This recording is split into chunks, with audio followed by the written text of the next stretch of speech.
Hey guys, welcome back to another video, and in today's video we are doing the Shrine of Secrets review for the 23rd of June 2021. This is the series where we go over the Shrine of Secrets Dead by Daylight. There are 2 killer perks and 2 survivor perks. We go over what they do, how they work, how the perk changes as you tier it up, what characters it comes with, and at the end I'll give my thoughts on which ones I think you should buy with your iridescent shards as a system to buy teachable perks from characters you normally have to buy, or if they have really bad perks but like their one good perk comes on the shrine, if that makes sense. There's actually now a wall of text on the left of the shrine. It now basically kind of sums it up and how you get shards and stuff, so that's pretty helpful, saves me a bit of talking. But anyway, we have a really good shrine this week, well, only because of one good perk. But yeah, I think we're just going to get started. I don't really have any other comments to make, I don't think. Yeah, subscribe and like, please. That would be appreciated, but thank you. Anyway, first of all, we have Barbecue and Chili, which is a cannibal perk, and right off the bat, this is the only perk that I'm going to recommend for this shrine this week. I usually say it till the end, but like, Barbecue is so popular and good and worth it and valuable, and it never comes out. I can't remember the last time this perk came out. It's literally like, I don't know, it's like a bloody season, you know, it's like an event when this perk comes out. So straight away I'm going to recommend, if you do not have Barbecue and Chili yet, it is only 2,000 iridescent shards and it's worth every single one. This perk's great. Basically, you hook people, and then basically every time you hook one person, you get a 25% stackable bonus to all blood point gains, up to a maximum of 50%, which goes up to 75% at tier 2 and 100% at tier 3. And also, after hooking a survivor, all of the survivor's auras are revealed to you for 4 seconds when they are further than 40 meters from the hook. So, as long as you hook everyone in the match at least once, everything you do and all your actions and shit will basically give you more bullet points. And if you have this perk at tier 3, which you absolutely should,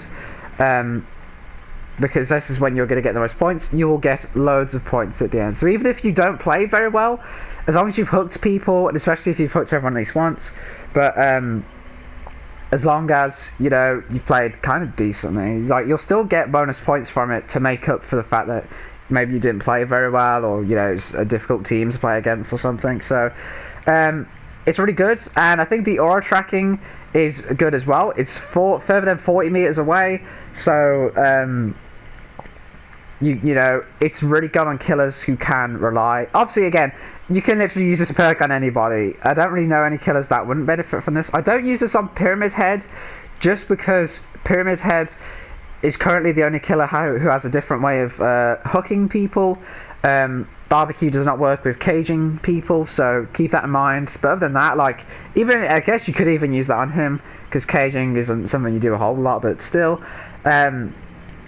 this is a really, really great perk. This is amazing. Please buy it. If you don't have it already, please buy it. Next up we have Blood Echo, which is a only perk, and on the other side of the scale, this perk is not very good. However, I will say it is a bit underrated, in my opinion. I still think it's not terrible. I use it on certain killers, but I'll explain. So basically, when you hook a survivor, all of the survivors who are injured when you hook that person suffer from the hemorrhage and exhaustion status effect for 45 seconds, and then we'll have a cooldown of 80 seconds, which is 70 seconds at tier 2 and 60 seconds at tier 3. So basically, if you hook someone and anyone else is injured at that point, they will suffer from exhaustion and hemorrhage. Hemorrhage is pretty pointless, which is because it's this thing from Sloppy Butcher. It basically just makes them bleed more, which isn't terrible. That can be good in some situations, but for the most part, like, that's kind of just, you know, that's just there. But the important part is exhaustion. This means for 60 seconds there's no dead hard, live, sprint bursts, anything like that. It gets completely negated. For 45 seconds, sorry, not 60. And I think this is a good perk. On certain killers, this is in my Plague build. The second I got this perk on Plague, it's been part of my Plague build, and it's absolutely amazing.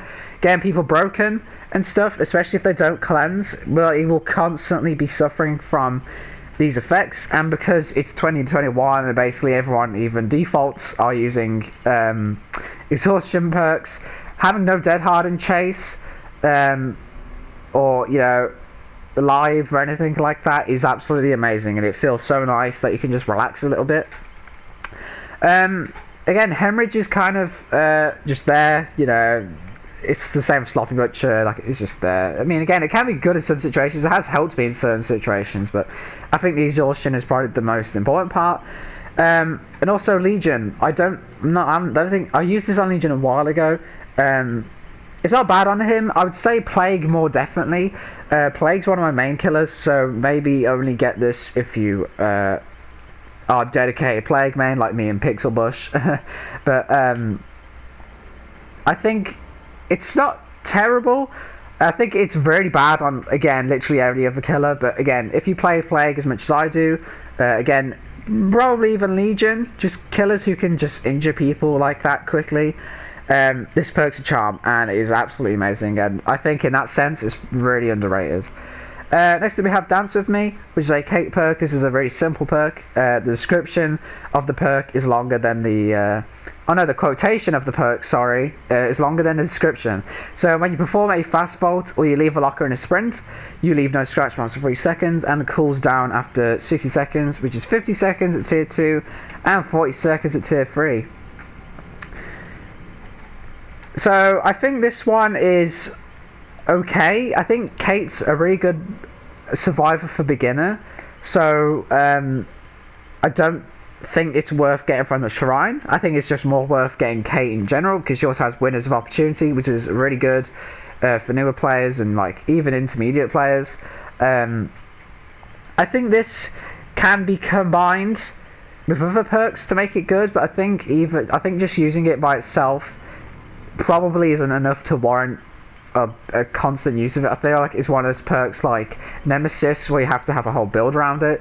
But with Live, this is really good because this perk leaves no scratch marks for 3 seconds, and Live activates for 3 seconds. So the entire time that you're getting that much distance, if they can't see you, they can't follow your scratch marks either, so the chase just ends.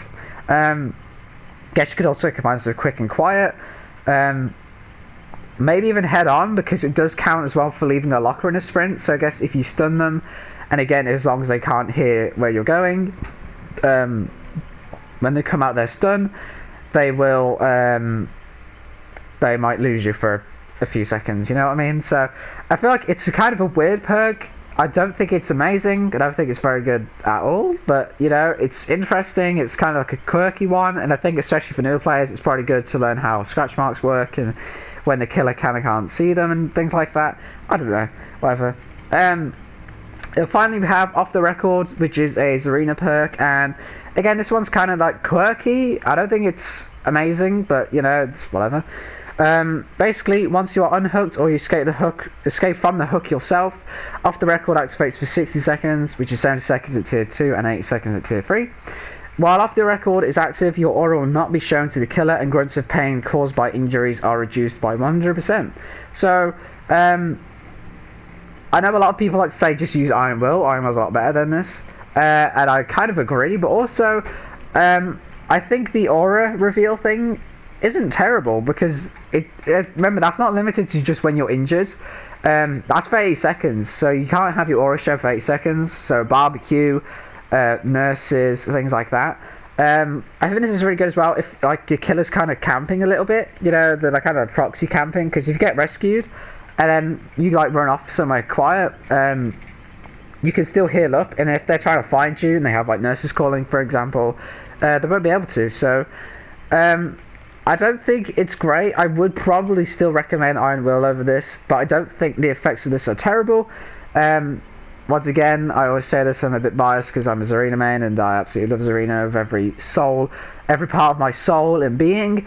So I just say that, like, it's not terrible. I have used this for a while, and honestly, it's not that bad. I actually quite like it. But yeah, I'd probably say if you have Iron Will, it's probably just best to use Iron Will, but I don't know. That's just me.